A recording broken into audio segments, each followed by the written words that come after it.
course, there are plenty more boards to follow in this beginning matchup, and other games have been underway. Magnus, I see a move on the screen, but I think it's just because of the first move that was played. No clocks were started. It looked like Magnus lost a little bit of time there on the clock, and away they go. We will be paying attention to a number of games, and anything that's caught your eye so far,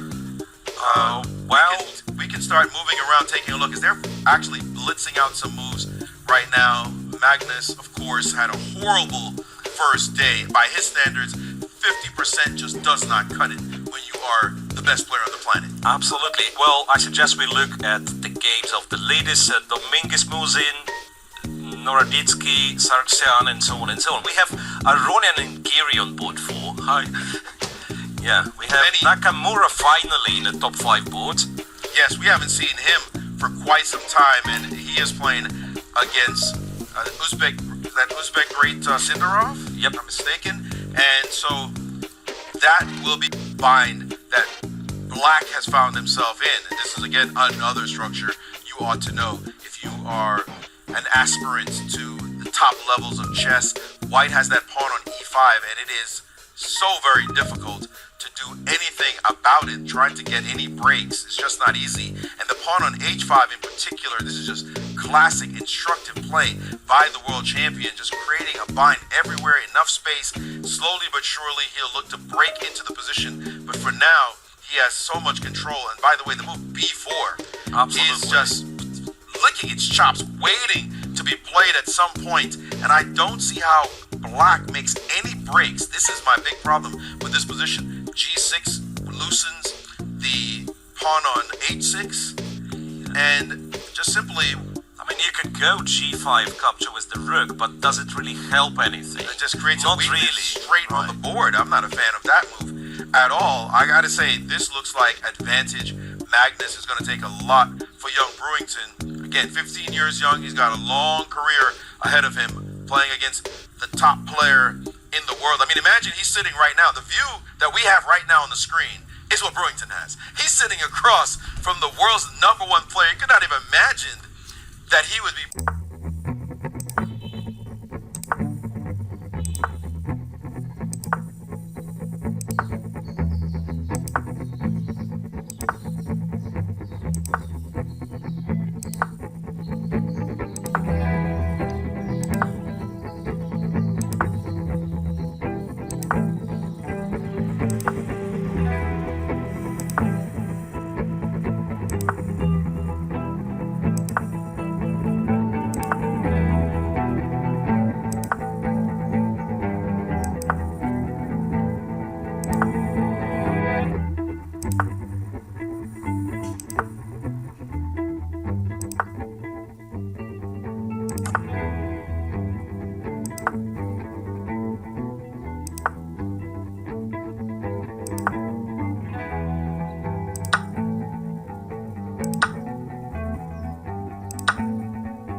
if he can survive this. It feels like you hand an advantage to Magnus. It's pretty hard to come back from. I just checked how it happened. Actually, it was everything was quite equal. It's just hard sometimes, the time control. You play Magnus too as well. You're getting lower on time, and yeah, it was just a tactical blunder there. One tactical blunder. Knight takes c5. It's vicious, and he spotted here. Magnus may have gotten some rest. He feels a little bit better. Yesterday was the other way around, missing tactical blunders and uncharacteristic of Magnus. So he's looking to start today very strong. It's a very strong Brewington Hardaway here. 2.5 for both of them. Very good for Brewington. But So actually, Magnus Brewington has 3 points. Just 3? Which is, well, just remember, when you're playing Magnus, it's really likely, actually, because of his start, that you either have more points than him, or potentially less points than him, and that's just due to the pairings. There must be an odd number of players, so just kind of interesting to see that he actually has more points than Magnus Carlsen at the moment. Oh yeah, why don't listen? I'm discrepancy in the pairings. Like, why am I playing Magnus? Like, And he's undefeated. That's a stat on its own, James. Like, he's on a score of 3 out of 5, but he hasn't lost a single game at this tournament. He's coming in with a 2181 rapid rating, and you just look at that and laugh almost when you look at the results that he's had. He's drawn an average of 2550, 2600, and he's even got a win in there as well. He's well on his way, that's for sure. Man, the kid is cooking as usual. We always know him to cook. Very good stuff here. He drew Theo. Let me see what he did with Theo's game there. That was well, he's down on time here, 2 minutes and just about 30 seconds. And I was just about to point out that knight takes f3. If Magnus just recaptures the knight, that's one thing, and he would probably have an advantage, but nothing substantial.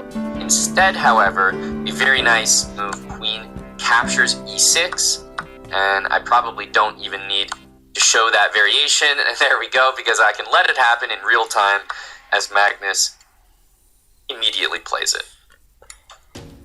Yeah, is there anything we can do to, limit the damage is always the word there. It doesn't seem like it. I mean, because e5 is weak too as well, my rooks are active. Rook on e8 is doing nothing.